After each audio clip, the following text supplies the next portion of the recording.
स्थापकाय च धर्मस्य सर्वधर्मस्वरूपिणे अवतारवरिष्ठाय रामकृष्णाय ते नमः। वसुदेवसुतं देवं कंसचाणूरमर्दनं देवकी परमानन्दं कृष्णं वन्दे जगद्गुरुम्।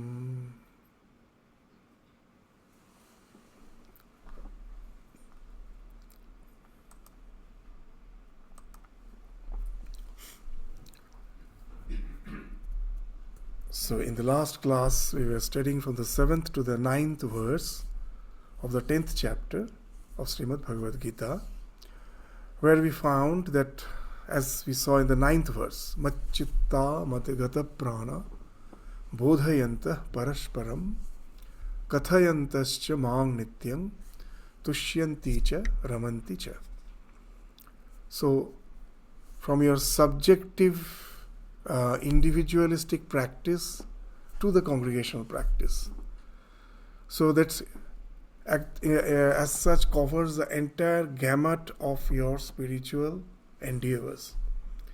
So that is being taken care of. Macchitta. Chitta, the mind should always be engaged in the thought of the divine. Krishna here identifying himself with the highest spiritual identity. He's saying Macchitta, be always, your chitta should always reside in me, with your mind fixed on me. Madgata prana. So after your mind is fixed on me, it should find expression in your action too. Madgata prana. Prana speaks of the vitality. So all your vitality, how it can be Madgata prana? By doing all your actions, but at the same time offering it to the divine, resigning to the divine, not just expecting the results of the action. So Madgata prana speaks of surrendering. Your life goes on, all your activities goes on, keeping your mind in the God, in the divine. You surrender yourself to the divine. That's Madgata prana. And then the congregational activities, our social, because we will, after all, we are a social being. That we spend our time with ourselves for some certain amount of time in every day, but most of our time is always in the pursuit of engagements which entails in interaction with others. So there, we should find out some time for relating to each other from the divine plane alone. Bodhayanta parashparam. That my devotees remain ever content in me, they derive great satisfaction. How they get satisfaction? Mang nityang, by conversing about me, by having sravana, manana, and then kirtana, all these activities of a devotee, this all comes under this category of Bodhayanta Parashparam. And we can extend it still further, that not only kirtana, not only divine singing, divine congregation, even in our day-to-day life, even when we are having our secular conversations, so-called secular conversations, if we always have the idea the divine is in me, the divine is in the person with whom I am interacting, and whatever may be the context of our interaction, if we always keep in mind that it is the Lord who is projecting as the universe and it is His eternal play going on, with this awareness, even the so-called worldly talk can become spiritual. Because even in the classroom, when the teacher is interacting with the students, if the teacher has in his mind that the God in the form of the students is sitting in front of me, impart knowledge to them, is my worship. And then this teaching also becomes Bodhayanta Parashparam. So this sense of reverence, respect with which we deal with each other, knowing that it is a God and God alone who resides in each and every being, then all our conversations, our interactions, our day-to-day life becomes bodhayanta parashparam. So what it speaks of? That I am engulfing, I am just encapsulating myself with the thought of the divine and divine alone. Not alone when I am meditating, even when I am interacting, I am busy with all my activities, I am always with the divine and divine alone. And then what happens? What's the result of it? So this entails in superhuman effort. Not only that, in our training center, some senior acharyas used to say that spiritual journey doesn't it suffices. It's all our spiritual evolution with all the human effort, superhuman effort, that doesn't suffice. You need at certain point of time that the grace factor is very important. Some grace has to be there to enable me to really keep my mind always fixed in the divine. So when I'm trying my best to keep my mind always in the divine, and at last what it happens, in the words of Sri Ramakrishna, that utter resignation comes. We find with our effort it is not possible. We get tired. In the words of Ramakrishna, Dana Betha, that the bird sitting on the mast of the ship in the deep waters of the ocean wanted to go to the land. It flew to the east, couldn't find any land, came back and sat on the mast, went to the west, north, south, nowhere it found any land. It was extremely tired. Its wings got tired. Now that sense of resignation came. It sat on the mast with the idea, let the ship take me where it takes. So in life, with all our effort, that's the resignation. In Bhagavad Gita's resignation is the ultimatum message. Because you'll find even in the last chapter, that's the message. This sarva dharman parityajya mamekam sharanam vraja. Aham tvam sarva papebhya mokshayishyami ma shucha. That after speaking of so much of endeavor, he's saying sarva dharman parityajya. Renouncing all your dharma. Mamekam sharanam vraja. Take refuge in me. So after saying all those things, keep your mind in me, keep your actions in by thinking of me, surrender all your activities. When you're conversing with others, then also keep me in your mind. You're interacting with the world, keep me in your... After saying that, now Bhagavan will be saying, if you do that, what's the result? Yes, then I come into your rescue as a grace factor. That will be spoken of in the 10th and in the 11th verse. So this, having described how his devotees worship him, Sri Krishna will explain how he responds to their devotional activities. The 10th verse of the 10th chapter. Teshang satata yuktanang bhajatang pritipurvakam dadami buddhi yogantam yena mam upayanti te. So now this particular term is very important. Buddhi yoga. That the one, tesham satata yuktanang bhajatang pritipurvakam. Pritipurvakam. With all your devotion, you're trying to keep your mind in the divine and divine alone. Satata yuktanang. Always I'm trying to keep my mind in the divine, and I'm no more doing action. It is all worship. Bhajatang. In the initial stages of spiritual journey, there is a distinction between work and worship. There's work and worship.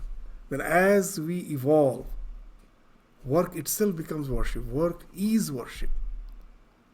So that's Bhajatam Pratipurvakam speaks of that. When the work has become worship, all our activities has become bhajana. It is worship. And that worship also is not mere mechanical, ritualistic, pritipurvakam, with full devotion, keeping the awareness of the divine in my mind when I am worshipping the divine through all my activities. And then the grace factors that dawns in our life. Dadami buddhi yogantam yena mam upayanti te. the one who is trying to come near me, upayanti, they want to attain me. This, for them I give this buddhi yoga.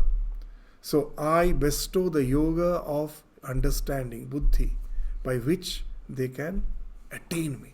At last they can attain me. So what is this buddhi yoga? As in the last class we were indicating, here this buddhi speaks of the faculty called dhi. There can be various meanings of buddhi. Generally what buddhi means, that in our mind we will find it is constantly vacillating. In all our activities, we come into the cross section of the road as if were. What is the functioning of the mind? The mind functions.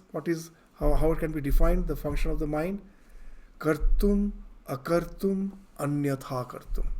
Should I do it, or should I not do it?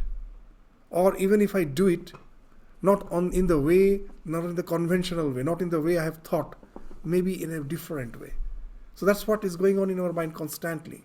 Kartum, akartum, anyatha kartum. And then this is the faculty of the mind. Sankalpa vikalpatmak mana. Sankalpa vikalpa is going on. Taking some resolution and then thinking of some vikalpa, some other way of doing it. So this is constantly going on in our mind. And then the buddhi comes into picture to pick up. Nishchayatmika buddhi. Yes, this is the thing I decide upon and I work. So that is in the very gross level. But in the subtle level, also for each and every perception, this man and buddhi is coming into picture. I say the flower is red. There also sankalpa vikalpa has happened. What has happened? You know that how this perception happens?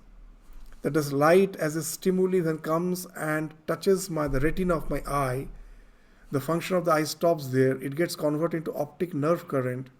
It goes to the color perception center of your brain, where the idea of all the colors are dormant, lying dormant there. So, mana is sankalpa vikalpa atma. What means all the ideas are there. What buddhi does? Now, when this particular stimuli comes, out of all those ideas of color which is already there dormant in my mind, the red color is picked up. And that is projected on the flower. Actually, we think that our mind is a receptor. Actually, what we receive, that we don't see. What we are projecting, that we see. The mind is now projecting that color. That goes and envelops the flower. The idea of the red was in your mind. That has been projected on the flower, and you say the flower is red. So how it has happened? The mana had all the ideas. That's why it is called sankalpa vikalpatmak. If all this permutation combination, any one will be picked up by the buddhi. And then you have the perception. Yes, nishchayatmak, this is red flower. So this is constantly going on. But here, when they say buddhi yoga, it has been used in a very, very specific meaning. It has a very specific meaning here. Here buddhi means dhi. The capacity of the mind to retain all the impressions which has already gathered from the experiences of life. Dhi, dharana. As in the last class we were saying, that it is because of this lack of dhi shakti that we cannot progress in spiritual life. Since we like, when we are going through reading some spiritual book, we feel so uplifted. And then when we are interacting with the world, we say, oh, this world disturbs me. What has actually happened? That when I was reading the book, all the ideas which I got there, which made me feel very rejuvenated, those ideas I could not apply here in my day-to-day life. Why I couldn't apply? Because somehow I find those ideas don't come to my mind, that they do not flash my mind when I need them. I forget them. This mind is constantly, it's happening in our mind constantly. We forget that at the moment all the ideas that we read Holy Mother's life. We get so much impressed that what a tremendous patience he has practiced in his life. That love, compassion, patience. And in our life, when with not even the 1/10 of the problem which we have to face, which as Holy Mother had to face, we find we cannot cope up with the life. So how? We couldn't have implemented. Why it has happened? Because what we read, that never got deeply imprinted in my mind. It doesn't flash in my mind. It never flashes in my mind when I am going through some situations in life. So if it would have been written, that would have spoken of the capacity of retention, dhi. So the most powerful mantra from the Vedic times, from the Vedas, which still we find is being chanted in each and every household, is the Gayatri mantra. That's the mantra with which a Brahmin is initiated at the time of this Upanayana. So, what that mantra speaks of? The same thing. Dhiyo yo na prachodayato. That I contemplate on you, O Lord, please give me this power to retain the knowledge. So here also, why Bhagavan is saying that I give buddhi yoga. So with all our effort, we think with all our individual effort, I can keep my mind in the divine throughout my day, in all my activities. And at last you will find it is almost impossible. And there the grace factor comes. Suddenly you will find it's an abrupt transformation. And now you find your mind never deviates from the divine. Now you have the dharana shakti, the dhi. So this is the idea. It is a process, as Sri Ramakrishna used to say very nicely, that what's the difference between a novice and an advanced spiritual practitioner? A novice is just like a house fly, used to say. That it sometimes is sitting on the nectar and sometimes on the filth. Sometimes it is sucking the nectar of the flower, and then again it is sitting on the filth. And what is the bee? It always sits on the flower. It will always be just sucking the nectar, extracting the nectar from the flower. It never sits on the filth. So this transformation from the housefly to the bee, this again speaks of this buddhi. The more I am developing this practice, this Gayatri mantra. In our life, as even in the last class we ended with that our condition, Sri Ramakrishna says, is just like a camel. The camel feeds on the thorny bushes. It bleeds, but it continues to eat the thorny bushes. So our condition is also like that. All the experiences of life, which entails in suffering, we repeat the same way of life again and again. As very jokingly, one of our acharyas used to inspire us in the training center. When we were in training center, novice brahmacharis, and in this way of life needs a lot of inspiration, a lot of motivation. So he used to jokingly say a very interesting thing. What a big conspiracy is going on in the world, You are lucky somehow you have escaped that conspiracy. Pray to Thakur that till the end of your life, you can hold on to this life. And then he used to say a very nice thing. That see what a big conspiracy is going on in life. You just see how many of your parents were really happy. They had so many problems, they were fighting with each other. And when you said that I want to become a monk, they said, no. Immediately there was so much tremendous sadness, a tremendous opposition that you have to, at last, you have to marry, have a family. They were not happy with their family, this married life. Their parents were not happy. If you go eternally, none were happy, but they want that you should get married. Isn't it an eternal conspiracy? So that's what they used to say. So again, that speaks of that we don't learn. So sometimes, sometimes we find some of the parents are very happy. They come to just offer their children.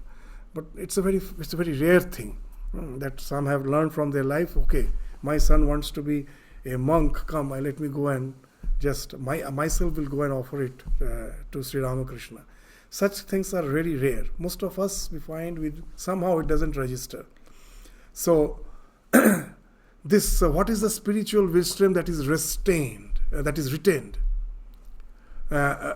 takes the, what it is called, in our scripture is called akhandakara vritti. That in your minds there are vrittis.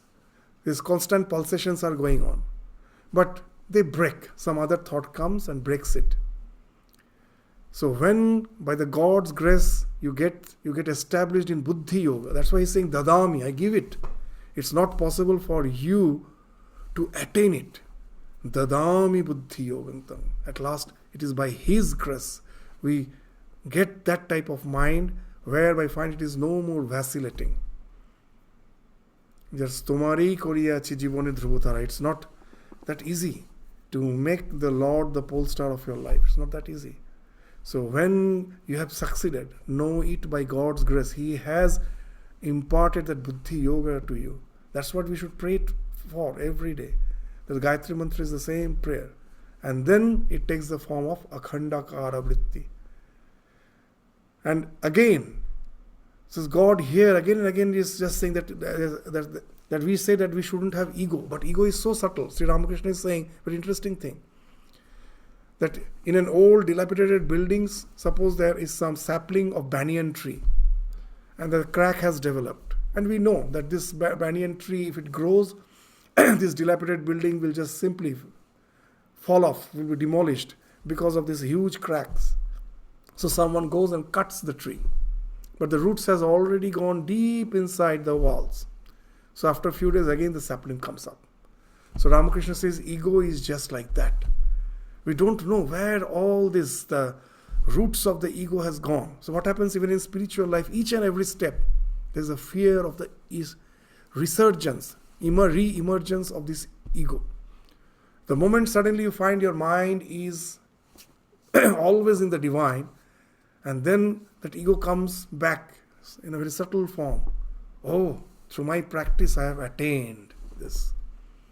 And then again, it is the ego which will stop all our spiritual evolution. So that's why Bhagavan is saying, Dadami. It is I who give.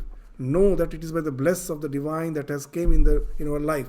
So when you are having that one thought, how to get rid of the ego? Oh, the Lord has blessed me. Now the Lord is residing in me and is finding expression as that thought. That thought is not mine. It is the Lord in another form is manifesting as that thought. So that's the idea we will find will be spoken of in the next verse. That this thought, this Akhandakara Vritti, Ishta Vritti, which has become unbroken in your mind, that's the way the Lord is finding expression through you. What he is saying? Tesham eva anukampartham. It's out of grace, anukampa. Aham agyanajam tamaha nashayami atma bhavasthu. This atma bhavasthu speaks of, I have become your atma bhava. This bhava which you think you are contemplating, no, it is I who am that bhava. It's very interesting. Atma bhavastha. Stha means to reside. I am residing in you as the bhava which you think is coming from within by your effort. No, it is I, Atma Bhavastha. So out of compassion, I who dwell within the heart, destroy the darkness born of ignorance. This Ajnana Tama, born this Tama, it speaks of the darkness, the Tamasikata, which has been the product of the ignorance, Ajnanajam, with the luminous lamp of wisdom. So when you have this Akhandakara Vritti, that is the Lord which is manifesting in that form, the constant thought of the divine, and this at last will break the delusion. As we have said again and again, that what's our entire spiritual journey is to get rid of the ego. When someone asks Sri Ramakrishna, when shall I be free? Ramakrishna's answer, when I cease to be. So how to get rid of this ego? So we give these examples again and again. Get this example. That our personality, the psychophysical personality is just like the wheel with a hub and innumerable spikes. all these spikes fix of our innumerable samskaras, which latent impressions, which we have developed through births together. In the entire process of our transmigration through births together, this we have accumulated. It's in our mind. And it's very difficult to get rid of them. All these various desires in the form of the spikes, they all don't manifest together. Some are manifested as per the birth in which I am being born, as per the species in which I am being born, as per the circumstances in which I am born. Some are manifested, and most of them are unmanifested. I think when I start my spiritual journey, that consciously let me take care of the desires. And I think those are the be-all and end-all my samskaras. And consciously I start fighting with them, to curb them. And in a short time I realize that however I may try, I can curb some of the desires. But again, some other desires do crop up in my mind. What happens? This avyakta, all the desires which were avyakta, now they find them, when you calm down one, the others manifest. And in short time you realize it is almost impossible to get rid of the desires one by one, because it will take innumerable lives. Then also it is not possible. So many desires are there. Consciously taking care of one by one all the desires, impossible. So in all the religious traditions, what's the common thing? Only two types of practices are there. One is abhyasa and other is vairagya. Even in Bhagavad Gita it has been spoken of. These are the two pillars of spiritual journey. Abhyasa, vairagya. What is vairagya? That all the desires which have manifested, I consciously, with my resolution, try to be detached from them. How it helps? It helps to calm down my mind for the time being. And then, abhyasa also has to come into picture. What is abhyasa? When I have calmed down my mind with all the vyakta vasanas, by attenuating them, then this question of meditation comes. The question of keeping the mind in one thought comes. When it was vacillating, it was impossible. Now, with that one thought, what I am doing, I am now hammering on that ego. All our spiritual practices, whatever may be our belief system, religion, what's the idea? The idea of the divine as the eternal existence is there. In Abrahamic religion, in all the dualistic form of religion, or it is non-dual, Vedanta, the idea that my life doesn't end with the death, I continue to exist as the spirit. If it is Advaita, then I am the spirit which is which is the universe, finding expression as the universe. Atma and Brahma are the same. And if I am a devotee, God is, I am, our relation is eternal. This life is just a passing phase. So when I am contemplating on the divine, whatever may be our religion, whatever may be the denomination, if our religion is not just for getting the so-called all the desires of life, of this worldly life, in the very preliminary stage of our religion, that's what we do. If actually it is for getting unified with the divine, that's what it happens as we progress in our spiritual life, it happens. Then all these practices, in whatever form it may be, is actually with each and every thought, I am hammering on that ego. The God in the form of this buddhi, as Atma Bhava, he has taken the form of this Akhandakara vritti, and it is hammering the ego. The moment the ego is hammered, what happens?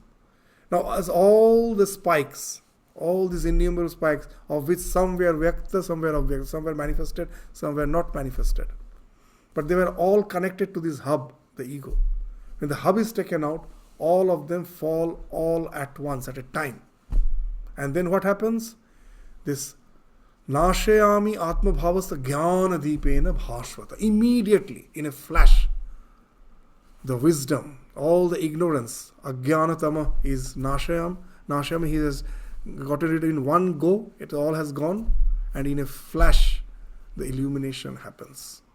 the wisdom, the light of wisdom, in a moment it just illumines you. As Sri Ramakrishna used to say very nicely, that suppose a room was dark for thousands of years, no light has entered there. When I went to the Jenelong caves, you all know that in this limestone caves, it's about 3 hours drive from Sydney. And when I went there, the guide was saying that for millions of years, no light was there. It was totally dark. And then some British explorer in the 1800s, the exact year I forgot, he entered the cave, and for the first time, when he struck the match, it was lighted. So then when he said that, it made me remember Ramakrishna's words, that a room was dark for thousands of years, and someone comes and strikes the match. And then Sri Ramakrishna is asking, will it take another 1,000 years or million years to get lighted up? No. Immediately, just in a moment, the thousands years of darkness vanishes in a moment. In the moment that flash of light is there. So that's the idea, Jnana Deepa. That I was ignorant for births together, through the entire process of transmigration, for so much time that we say that, I'm suffering with so much of samskaras. What will happen to me? That's the thing. Girish Ghosh went and said Ramakrishna, what will happen to me?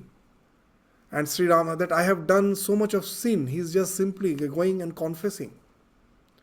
And Sri Ramakrishna is giving a very nice example. Well, all your sins are just like the Himalayas. Huge.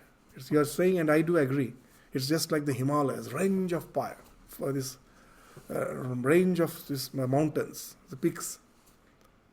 It's huge, but they are all made of cotton. So just a single flash will burn them all. So that's what Sri Ramakrishna is saying, that it may be either your heap of sins, which you are saying, sanskaras, in a flash will it go, because it's all made of cotton. Just in a flash, everything will be burnt out. So that's what Sri Ramakrishna is saying to Girish Ghosh. So know it for certain, when God's grace is there, it is avyartha. Nothing can stop it. That's even in the Narada Bhakti Sutra it comes. It's not easy to get. But when you get it, it is amogha. That's the word they use, amogha. That nothing can stop it. It's that powerful. That's why it is called super divine power. That's grace. And there's so many stories that Sri Ramakrishna himself in the gospel, that we find that Girish is saying to Girish, that when Girish is again and again complaining that what will happen to me, Sri Ramakrishna is saying him that you rascal, he is strong. That do you think an ordinary water snake has bitten you? It's the deadly cobra. Once it has bitten you, now you may run. You think, nothing is happening to me. Let me go and again get involved with the world. So you may run means that. Let me go and just forget about the spirituality. Let me just get involved again with my worldly way of life. The spirituality means nothing. Nothing happens. It's all simply bogus. So let me go back. But if once you have been graced, it is going to work. So what Sri Ramakrishna is saying, you may run. You may go to the top of the Everest of the Himalayas, the top to the Everest. You may dive deep into the ocean. You just go and just try to hide in the bed of the ocean. And nothing can save you. You are going to die. You are going to die. So means the poison has started taking its effect. It's just a matter of time. So this is the idea here, this anukampa, when it comes, its result is amogha. Now, your life has to, the way you have, my Holy Mother used to give a very nice example, that when, that in a spiritual life there is something called purging. We see a spiritual practitioner trying to lead a very sincere, good life. Suddenly you find that is behaving in some immoral ways. And that's what was seen. Some Sri Ramakrishna's devotee was as if his behavior was licentious. Someone came and complained Holy Mother. What she said was interesting. Suppose you are winding some cotton thread, and the thread at the beginning is red, and then it is yellow, then it is green, and you are winding. And Holy Mother says, now when you unwind, it will come in the same way. The red, green, all those things will come the same way. I still remember Sridharananda ji in his lectures used to give a very nice example. Suppose in the multi-story building, in this this high-rise building. Nowadays I don't know the practice, but in India it was that there is a water tank, huge water tank on the top of the building. And now for years when the water is being accumulated, you are pumping, the water is getting accumulated, and now the water becomes a bit dirty because a lot of gradually the moss, mold and other things starts accumulating, and you feel that even if you open the tap, the dirty water is coming. So what's the way of cleaning? And now the tank is huge. To clean is a quite laborious job. So what they used to do? Very easy way of cleaning. What's the easy way of cleaning? Someone will go on the top of the tank with a huge stick or something, or brush, with long brush. They won't go down because it's quite deep, quite big. So they will start stirring the water nicely. And they will ask all they will first go to all the units, all the houses, and say, keep all your taps open. Keep all your taps open for some time, and they will go and stir the water nicely, and all the dirt will come out that way. And then that's how the tank is cleaned. So Sridharananda said that when we were young brahmacharis, Jagadananda, the senior Swami, said the same thing. That this is the process of purging in spiritual life. That it all has to come out. All has to come out. And this is the thing that when we get afraid, that what is happening in my spiritual life. But know it for certain that the grace factor has ensured. Nothing can stop you. There cannot be a fall. It is a way of purging out at last to become cleansed and purified and at last be one with the divine. And that's the anukampa which he is speaking of. So once God's grace is there, nothing can stop you. And at last you will find that your ego also at last has been washed off, because he, as in the Atma Bhava, that when you get that, what is the uninterrupted thought of the divine, that's the grace of the divine, and that becomes the weapon to get rid of the ego. God in the form of that thought, because that is Atma Bhava. It is your I stay as the Atma Bhava. Atma Bhava stha means I reside as the Atma Bhava. That's the thought of the divine which you have developed. I stay there to get rid of all the ignorance, to cleanse your total psyche, and to make you established in the divine. So we find in the entire spiritual history there are so many examples. You read the life of Ajamil, you read the life of this Jagai Madhai. In the life of Sri Ramakrishna, there is Girish,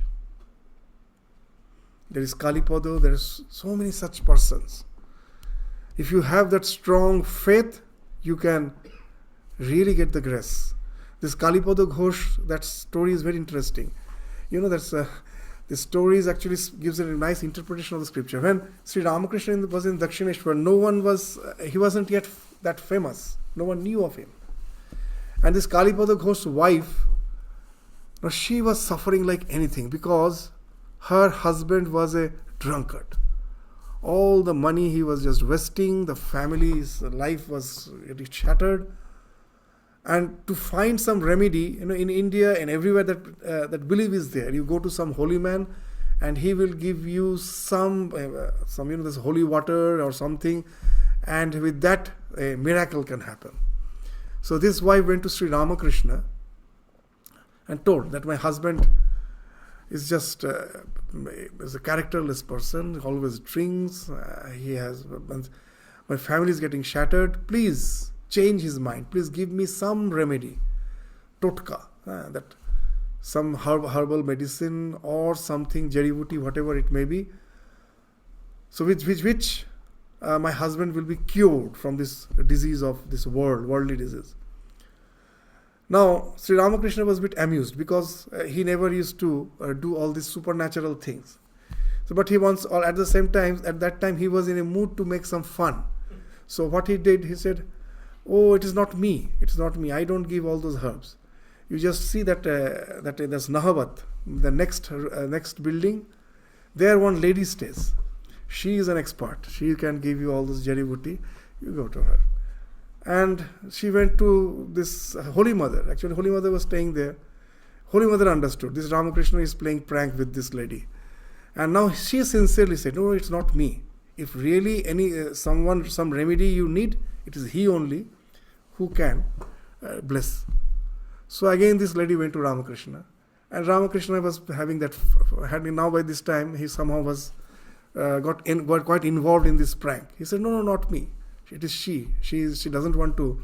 Actually, it's very not that easy to get her blessing. I have to go and just insist. And that's what happened 2-3 times. Now at last, Holy Mother felt very bad. This lady is suffering and Ramakrishna is making such prank. And that morning, whatever that prayer she have done, that she actually prayed the photo of Sri Ramakrishna. So there she had some bilwa leaves, some flowers. That's what she gave it to her. This you keep it. God will, you will find the remedy at last. And at last the remedy was found, not immediately, 12 years later. 12 years later, this Kalipada came to Sri Ramakrishna. Somehow he was an associate of Girish, and both drunkards were friends, and the friend brought the friend. And this Kalipada Ghosh, now he found that now his life is really at a mess. And this faith he had, this Ramakrishna, this is the person who can save me out of this. Now, how to get his blessing? It's not easy to get his blessing. So one day, he just told Ramakrishna, why not we have just a boat ride in the Ganges? Ramakrishna agreed. And okay. And when the boat was in the middle of the Ganges, and then this Kalipada had a very unique means. He started just, shaking the boat very vehemently, and told, I will just drown the boat unless you say you will save me. And this God even is helpless. He at last, finding no other way, he said, okay, I will save you. And then that's how he again came back to the banks. And this Kalipada's life, we find, is a wonderful change. So if you have faith that yes, God is, he can transform me, we each and every one of us can see miracle in our life. We actually don't believe. So as Sri Ramakrishna used to say that if we really believed, can we really lead the life the way we are leading? We say I have faith in God, but the way we are leading the life, it must have changed. And he's giving an example of a thief. Suppose there is a thief sitting here and he sees a door locked, and someone has given him the information, behind the locked doors there are bricks of gold. Do you think he can sit there quietly? He will be restless. How I get the chance somehow to break that lock and get the treasure. Now here our scriptures, everything. A few days back in Perth, someone, a devotee there, called to say that Maharaj, Atmashanti has mentioned that for some, there will be some puja, some talk on the 7th of March, and you are also coming. I also mentioned, yeah. And then she started saying when Sridharanji used to come, when other Swamis used to come, the devotees used to visit. And she said, I have observed that what the Swami says to all. But it's so easy for you. You say only one thing. With all the problems they say, you say, have faith in Guru Maharaj. Have faith in Guru Maharaj. And that's the only thing you say. I said, yeah, that's the only thing we say. That's the only thing. Nothing else. Nothing else. With all the problems in your life, have faith in the divine, nothing else. Because that's the living experience we are having. In some, maybe having it's in a greater way, some in a smaller way, but we all have, otherwise you cannot live this life. After leaving your hearth and home, when you're staying in a monastery, it's not that easy. And when you're staying, unless the divine grace you have felt in your life, it is very difficult. And that's the thing, it's very easier said than done. So that in our tradition, as we always speak of God's faith, you will find even it becomes something like our just a casual remark. Even a small child, Sri Ramakrishna says that Khuri Jethir Kodol Shune Ishwarer Dibbi Shekha. Means that so many things we say without realizing its meaning. That in India in the olden days, in the joint family, when all of us used to stay together, so it so happens that there used to be some quarrel. So most probably the parents starts quarreling among each other. So my father and most probably is having some quarrel with his brother, my uncle. And from that I have learned what thing? So when they were fighting with each other, and just to make a point, most probably they were saying God's promise. God's promise. What I am saying is true. I am not just simply lying. I am saying the fact, God's promise. And now this child have heard this word, God's promise. And now when the children are having fight, then all the cousins, now they have learned from their parents, they also use that word again. This God's promise. I am saying this. Neither the father nor the child have seen God, and they have got to speak of God's promise. They have never promised in the name of God that sincerely, but they use it. That's how in our colloquial everyday, day-to-day life, we just, that say so many things without realizing that. And that's what happens. But if we are with real faith we are saying, then you know that miracle is bound to happen in our life. In some unprecedented ways, not in the ways you have planned. The God's grace is going to dawn in our life, and we will find a wonderful transformation coming through in our life. And that's this anukampa which has this bhaktesham eva anukampartham aham ajnanajam tama. And it doesn't happen little by little. I just nashayami atma bhavita. How I nasha? By staying within as the atma bhava. That I feel how that's from within. And then when I have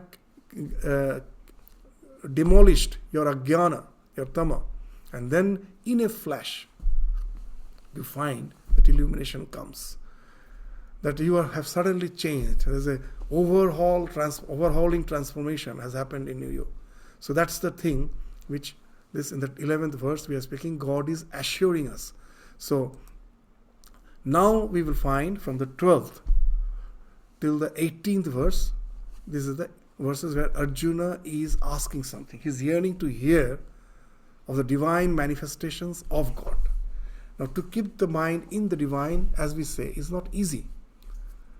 So if throughout our day-to-day interaction, if by seeing the special manifestation of the divine in our day-to-day activities, in our day-to-day life, we can constantly be reminded of the divine, that will help us to keep our mind in God. So these questions will think of a very simple thought. We will be going through it as the time is almost another 10 minutes. We will be going through it. But what's the idea? That he is asking what? Parang Brahma Parang Dhama, the 12th verse. Pavitrang Paramang Bhavan, Arjuna Vacha. Purushang Shashwatam Divyam Adi Devang Ajang Vibhum. So he's just speaking of the ultimate, Krishna as the ultimate reality. That Parang Brahma, Parang Dhama, that you are that ultimate supreme Brahman. You are the supreme abode, Param Dhama. Pavitram, you are the ultimate, or the purifier. You are the holiness, manifestation of the holiness, of all purity. Pavitrang Paramang Bhavan. Purushang Shashwatam Divyam. You are that eternal, self-luminous person. Means you exist by your own right. Shashwata, you are always there. Divyam. Divyam speaks of the self-luminosity. That he is, nothing illumines him. Because of him, everything is illumined. That's the Divyam. Adi Devam. He is the God of the gods, the first cause of the entire existence. Ajam. He was never born. Ajam means the one who was never born, because he is always there. Because of him, everything else has emanated. But he is the eternal existence. Vibhum, where he exists. Is he sitting somewhere in heaven? No. He is transcendent and immanent in everything. In every speck, corner of the world. He is permeating everything. So these are the characteristics which he speaks of, addressing Krishna. That he is that ultimate reality. And then in the 13th verse, Ahustam Rishaya Sarve Devarshi Naradas Tatha Asito Devala Vyasa Swayam Chaiva Varvrishime. So this we have heard from the great sages. as Sri Ramakrishna used to say, that only a jeweler knows the worth of a jewel. So how do I know that you are that ultimate reality? Because all these rishis, ahustam rishaya sarve, devarshi, naradas tatha, this all the rishis, the Narada, so they have proclaimed, they have all spoken, this Narada, Ashita, Devala, Vyasa, Ashita, Devala, Vyasa, Narada, all these rishis have spoken of you as that ultimate reality. And even you have, in this conversation, you have so many times indicated the same thing. So why he is saying all those things? That it speaks of Arjuna's faith, that he has that faith that he is that ultimate reality. He is the one who can give him that buddhi yoga. So knowing that, he will be proceeding in the 14th verse. That the 12th and 13th is that Arjuna said what? You are the supreme Brahma, Parang Brahma, the supreme abode, the Parang Dhama, the supreme holiness, Pavitrang Param, the eternal self-luminous person, Purushang Shashyatam Divyam, Adi Devam, the first among the gods, Ajam, unborn, and the all-pervading, the Vibhum. The great sages like Narada, Ashita, Devala, Vyasa, they have all proclaimed this. They have all said this. All the realized soul, after realizing, speaks of this. And you yourself are declaring it now to me. Yourself. You are also saying the same thing. I have heard previously from them, and now you yourself are saying. So this gives me that faith, that conviction, that you are the ultimate reality, and it is you who are projecting as the universe. So after saying that in the 14th verse, what he's saying? Sarvam etad ritang manye yanmang vadasi keshava nahi te bhagavan vyakting vidur deva nadanava. But though you are the ultimate reality, because of ignorance, even the devas, the danavas, no one knows your this reality. No one knows you as the ultimate reality. O Krishna, I totally accept everything you have told. That what you have to sarvamedam ritam. Ritam means to say. Manye. Yan mang vadasi keshava. That whatever you have said, I accept that. O Lord, but that this speaks of the faith. That what he is saying, that even in this entire world, the devas, the asuras, they also don't know. I am so blessed that it is you who himself is saying this truth to me, which the rishis have told, of which even the devas, the danavas, all the beings are not aware of. Neither the gods nor the demons can understand your true personality. What actually it indicates? It indicates actually in the entire our spiritual history, you will find that there was always the fight between the devas and the asuras. The asuras will go and conquer the devas, and the devas will go and pray to the Lord to regain their kingdom. So this is a common story we find so many times it's happening. So devas must be knowing the real nature of the gods? No, they also don't know. Why? Because the devas also actually, what happening? They, for them, their worldly domain, that the Swarga, that's the thing they want. They don't want God. God is just the means. All the celestial happiness is the end. So, unless and until you know the God as the ultimate reality, that He is the means, He is the end. Not anything else is not the end.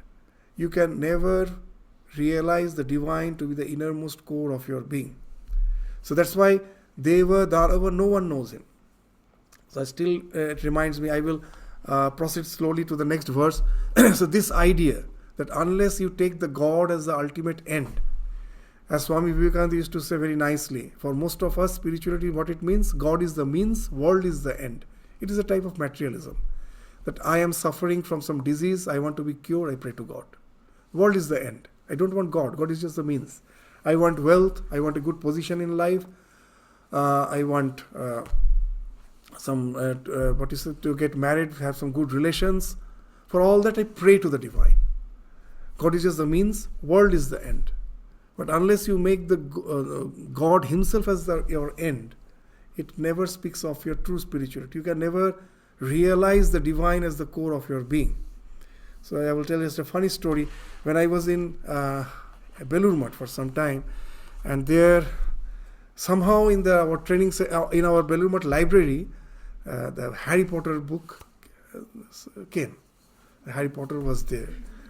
And now the manager of Belur Math, he told, in our library it is only the spiritual books, not the story books and all. So how come Harry Potter? And I was asked somehow, well, what is this book? As I came to the library, and someone we have heard an interesting thing, that it has came in our library and it was already issued.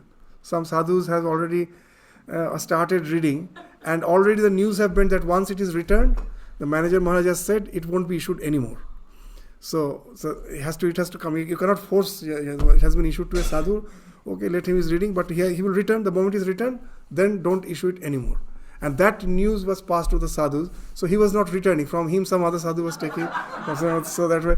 So it came to me too, that book. Even I also read. I had a tremendous headache because I had to finish it in 2 days. That's such a big volume. And then the manager Maharaj one day asked that what's happening? This book is not returning. It's going round and round. And then he asked what's this type of book is. And now I suddenly said it is a moral a story. It's a book on this moral study. All this moral stories. Moral stories. And now I myself was really perplexed. It is a moral story book. And then I had to find out. There must be something. And really I found out it is actually a moral story book. In the first volume is the Philosopher's Stone. At the very end, you will find a wonderful moral coming out of her. There was a mirror. In that book, you will find there's the mirror of Erised, E-R-I-S-E-D. It's this word Erised is nothing. It's the opposite of desire. So in mirror, whatever you keep, that there's a lateral inversion, isn't it? Your right becomes left, your left becomes right. So when you keep the desire in front of the mirror, it will spell like, because of the lateral inversion, it will be spelled as Erised. So what's actually, whatever is you don't see yourself in that mirror. That mirror is in the magic school, that mirror was kept in the store, hidden there. Somehow Harry Potter and others, they came to know that there is such mirror. It's there in the store, no one is allowed to go there. And that mirror reflects your desire. Means whatever you have the intense desire, that mirror shows that. Now Harry Potter was an orphan. At the time of his birth, his father, mother passed away, has died. And so now, so I'm not going to the details how they died.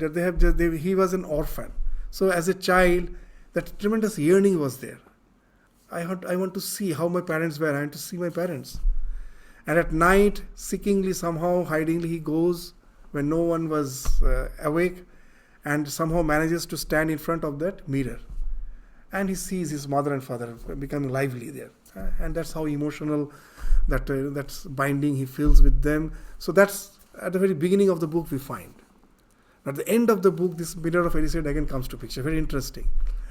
Now, Harry Potter with that mission to find out that Philosopher's Stone, because if it goes to that villain, Voldemort, then he will become immortal. And in that case, evil will be just something persisting.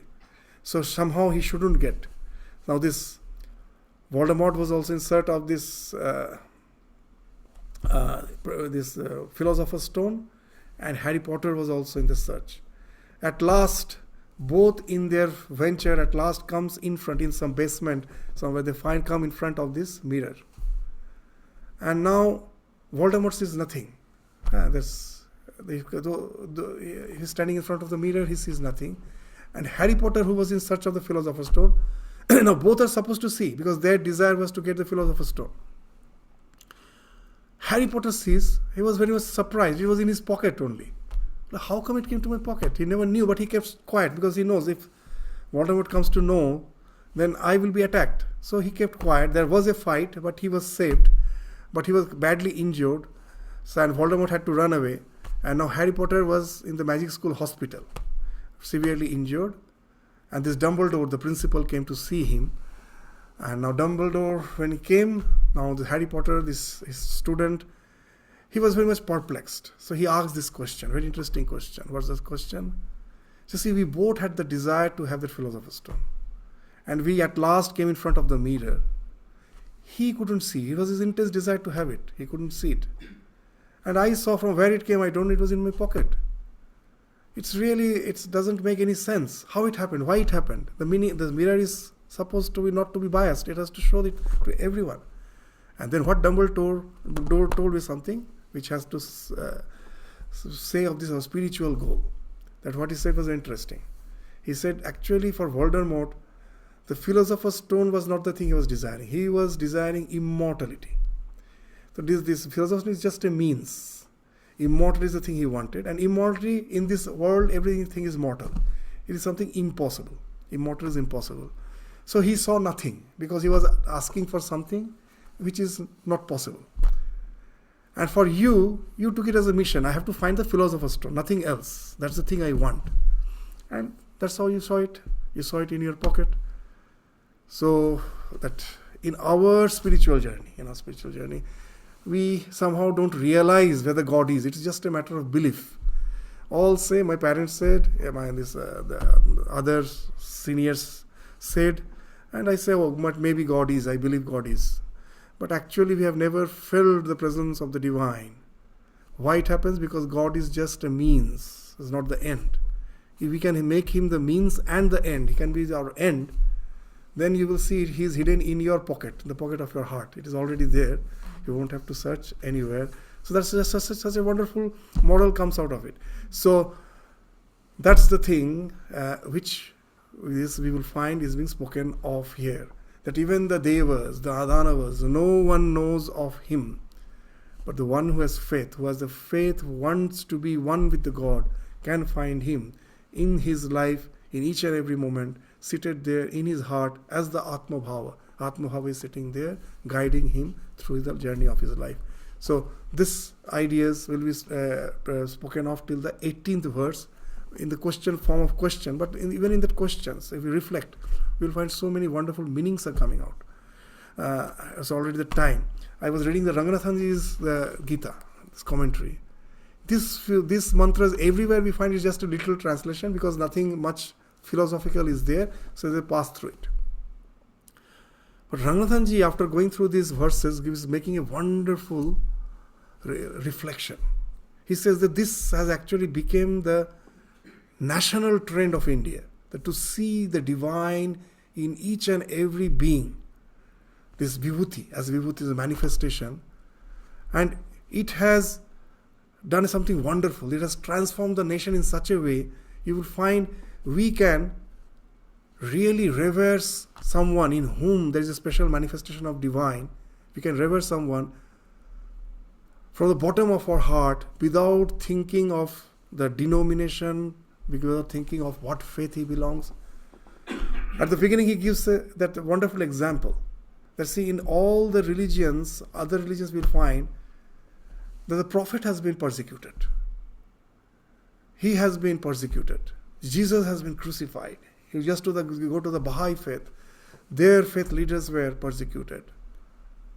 But in India, Buddha, he stood up. The Jainas, the Tirthankars, they stood up and were slandering the Vedas. They were denying the Vedas. But their life was something illustrious, a very illustrious life. And you find no one, he lived a long life. Swami Vivekananda is joking that Buddha lived for 80 years and that itself was sufficient for the West to believe that he is not a prophet. Otherwise he should have been killed. How can he live for 80 years? So, one of our senior Swamis used to joke very nicely that when I went to the West and someone asked, that there was a very common question, that how come God incarnates so many times in your country? And he used to say, because they are not crucified. Because if God incarnates your country, he will crucify. So he doesn't feel safe here. So he comes again and again to our country. So just as a joking, what's the idea? Here that this religion, these ideas, to see the special manifestation of the divine and to remember him through all those special manifestations, that made us very much non-denominational. That Swamiji used to say that we are a non-sectarian sect. We have a faith, but at the same time we are non-denominational, non-sectarian. Wherever we find, and he's giving a very nice example. You see that not a single prophet, even the Charvakas were not persecuted. everyone had the right to speak out their realization. And they also gathered a following. And not only that, at last he gave the example of a pope before John Paul II. I forgot his name. So in 1964 he came to India, and wherever he went, there was millions, there was a huge gathering. And seeing that the Pope felt it is a Christian country, he asked, are all Christian persons? No. So this huge gathering, and he was amazed to see a nation that they are not Christians. But here he is the Pope, he represents the head of this Christian monastery, he is the manifestation, he is the living manifestation of Jesus, he is the manifestation of purity, he is the manifestation of all the holy qualities. That's the vibhuti, special manifestation. Forget about religion. People are thronging. This Arjuna's yearning to hear about this vibhuti, it may appear to be simple, but this question and its answer has actually molded the entire nation through thousands of years. So that's the wonderful thing we find out from these verses. So with this, we stop our discussion today. We'll continue it again in the next class.